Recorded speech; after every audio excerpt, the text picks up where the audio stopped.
My name's Trevor.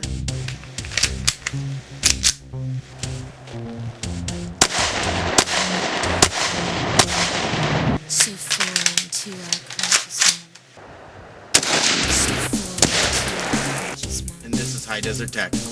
So foreign to our conscious mind. So foreign to our conscious mind.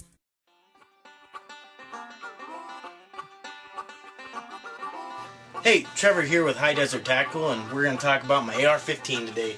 We're going to do it in two video sessions. The first one is about my ITAC Prismatic Scope. I haven't noticed that there's any videos on it that I found. There is one about their red dot that they do make, but this is actually their Prismatic Scope that they have. I'm not sure if ITAC actually physically makes this or not, but they obviously endorse it in the States. One thing I do want to talk about is their company is actually a really good company. I've talked to them over the phone and they have great customer service. What was funny about it was, unfortunately, they didn't have the ITAC-SCOPE in stock when I wanted to buy it, and it's on their website for like 129 bucks. And so they were so polite that they told me several other places that buy their scope in bulk and sell it. So I mean, it wasn't like they were hell-bent on me buying from them.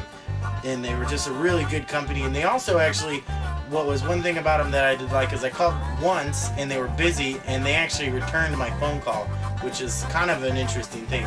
So they're very good business. So we'll get started on the ITAC Prismatic Scope here. It is a 3-power optical prismatic scope. It's considered to be like an ACOG, but it's not like a Trijicon or a Browe, like those, you know, we're talking $1,000 scopes.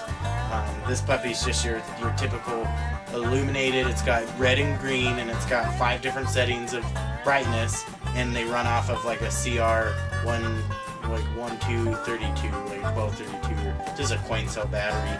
I don't have a very good camera, so I can't show you like what it actually looks like through the scope, but its reticle is like actually really small in the view. Like, it doesn't cover the whole vertical and horizontal of it, but it still works pretty good.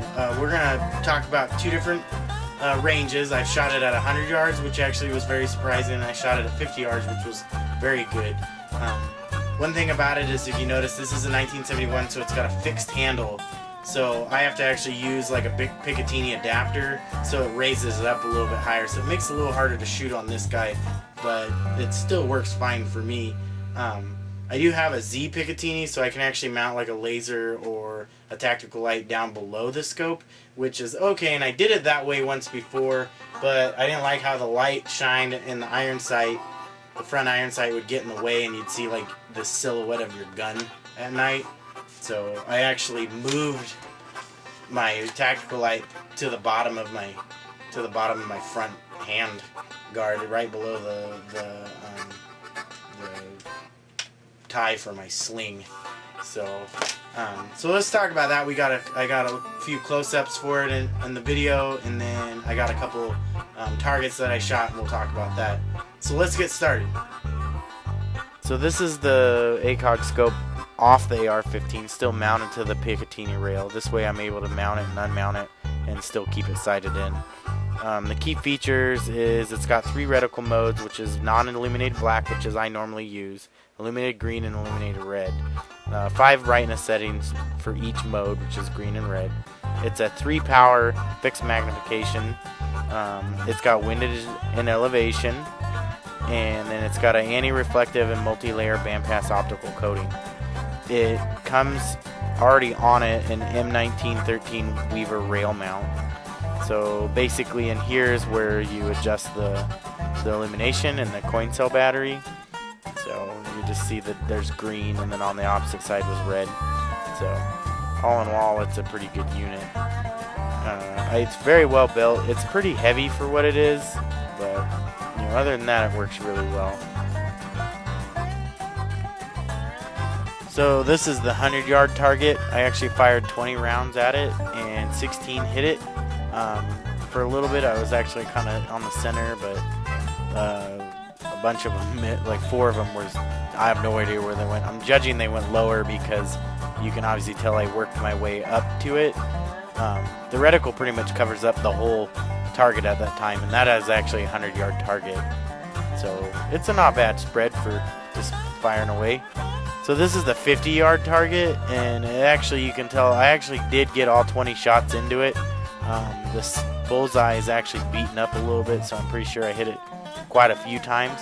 But this is the same 100-yard target, and I was just pelting at it. Both of these targets were shot at without like any stable. I didn't have a bipod or anything. I was just kind of like kneeling with my elbow on my knee. So that's pretty much how accurate that puppy is. So that's about it on the Acog scope, and if you have any questions, just let them down on the comment section. Let me know. Please like and subscribe the video, and let me have any kind of suggestions, criticism, anything. I don't care. Also, you know, you want me to talk about anything, you just tell me to, and I mean, I want to get you guys involved as much as possible. So that's it. So this is Trevor with High Desert Tactical, and I'll catch you on the flip side.